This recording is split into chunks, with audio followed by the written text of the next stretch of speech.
अगली सुबह पूरा गांव हैरान था। भैरव जो कल तक दाने दाने को मोहताज था, आज गांव के बीचों बीच खड़ा होकर चिल्ला रहा था। उसके कपड़े वही पुराने थे, लेकिन उसके हाथ में सोने के सिक्कों की थैली थी। गेंदालाल, ओ गेंदालाल, बाहर निकल मोटे। कौन शोर मचा रहा है? अरे भैरव, फिर आ गया भीख मांगने? मैंने कहा था ना। भैरव ने सिक्कों से भरी थैली गेंदालाल की तरफ फेंक दी। थैली फट गई और सोने के सिक्के नीचे बिखर गए। गांव वाले ये देखकर सन्न रह गए। तेरे कर्ज से 10 गुना ज्यादा है। और सुन, आज से मैं इस गांव का सबसे बड़ा आदमी हूँ। मुझसे तमीज से बात करना। अरे बाप रे, इतना सोना कहाँ से लाया रे तू? चोरी की है क्या? समुंदर ने दिया है मुझे। वो मेरा दोस्त है। और हाँ, वो रघु, उसे एक फूटी कौड़ी मत देना। वो मेरा दुश्मन है। उसने मेरी किस्मत छीनने की कोशिश की थी। रघु भीड़ में पीछे खड़ा ये सब देख रहा था। उसे भैरव की हालत देखकर तरस आ रहा था। भैरव का चेहरा पीला पड़ चुका था। उसकी आंखों के नीचे काले गड्ढे बन गए थे और वो बार बार अपने हाथों को खुजा रहा था, जहाँ से अब खून रिसने को लगा था। ये सोना इसे खा रहा है और इसे पता भी नहीं चल रहा।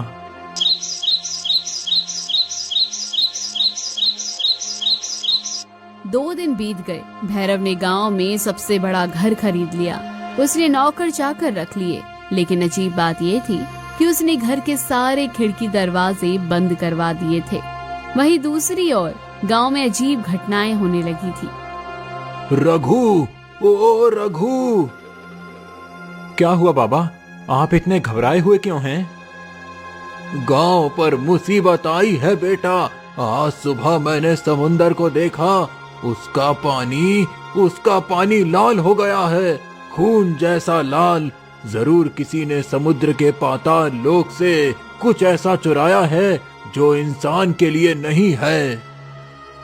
पाताल लोक? हाँ, पुरानी कहानियों में सुना था कि एक छलावा संदूक है जिसमें एक राक्षस की आत्मा कैद है। वो संदूक इंसानों के लालच को भांप कर ऊपर आता है। जो उसे खोलता है वो धीरे धीरे राक्षस बन जाता है और उसके आसपास की हर चीज नष्ट होने लगती है। बाबा, भैरव वो संदूक लाया है। मुझे उसे बचाना होगा। बहुत देर हो चुकी होगी रघु। वो संदूक अब तक उसके जिस्म और रूह पर कब्जा कर चुका होगा। वहां मत जाना, जान का खतरा है। वो मेरा बचपन का यार है बाबा। मैं उसे ऐसे मरने के लिए नहीं छोड़ सकता।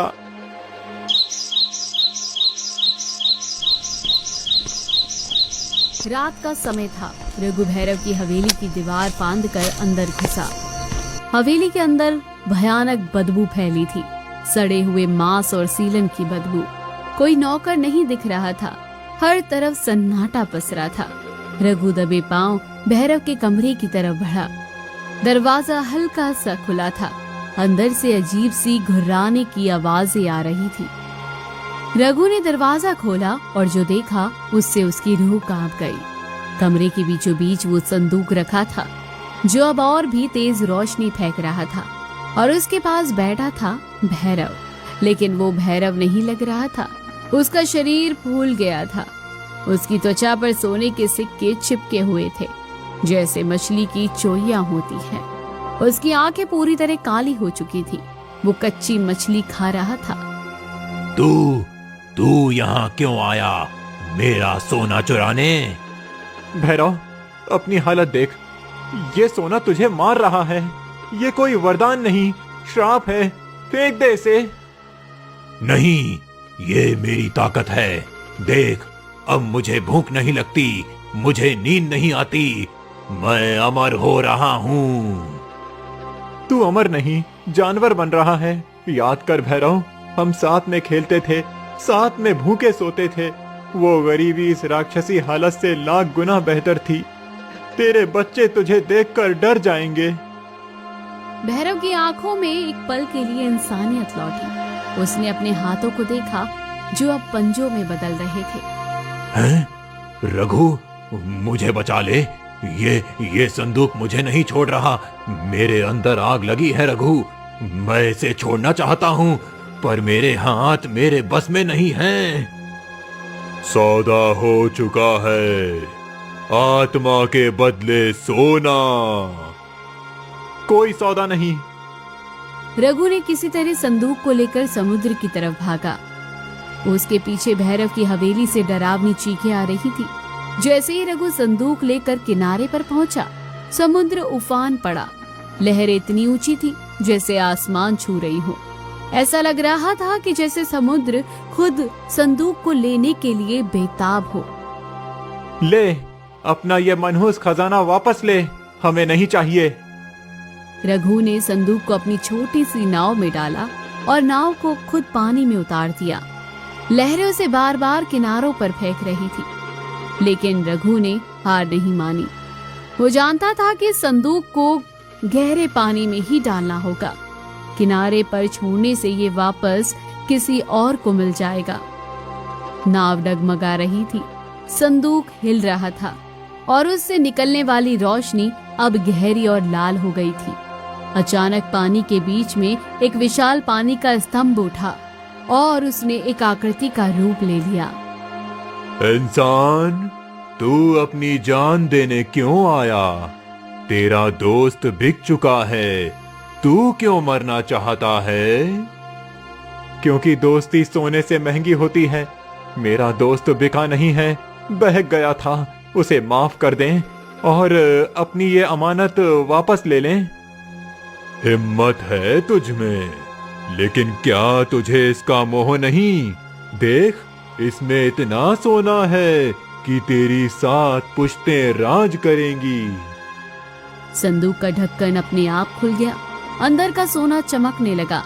उस तूफान में भी वो सोना बहुत आकर्षक लग रहा था। एक पल के लिए रघु का मन भी डोल गया। उसे अपनी भूखी पत्नी, अपना टूटा हुआ घर याद आया। नहीं, जिस दौलत के लिए मुझे अपनी इंसानियत बेचनी पड़े, वो मुझे नहीं चाहिए। मुझे मेरी मेहनत की सूखी रोटी मंजूर है। रघु ने अपनी पूरी जान लगाकर संदूक को उठाया और नाव से बाहर धकेल दिया।